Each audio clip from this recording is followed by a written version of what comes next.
If you want to delete your Namecheap account, this video will walk you through the exact steps in a simple and safe way. We'll go through how to find the support pin, gather the right account details, and send the correct email request to Namecheap so you can move forward without confusion. If this tutorial helps, please hit the like button and subscribe for more easy software and account tutorials just like this.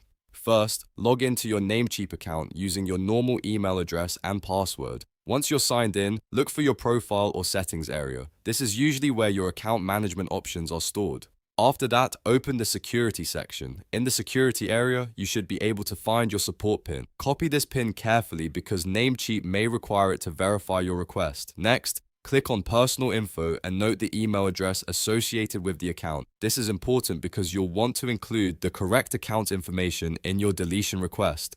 Now open your email client and create a brand new email. In the recipient field, enter support@namecheap.com. Make sure the address is typed correctly so your request goes to the right team. For the subject line, use account removal. Keep it clear and direct so the support team knows exactly what the message is about. In the body of the email, include your Namecheap account information. Add the email address tied to your account and include your support pin as well. Then briefly explain that you want to delete your Namecheap account and that you're requesting account removal. You do not need to write a long message, just be clear, polite, and specific. Before sending, double check everything one more time. Confirm the recipient, subject line, account details, and support pin are all correct. Once everything looks good, send the email. After that, Namecheap support will review your request and guide you through the next steps if any confirmation is needed. And that's it. You now know how to request deletion of your Namecheap account the right way. If this video helped you, don't forget to like and subscribe for more step-by-step tech tutorials, and I'll see you in the next one.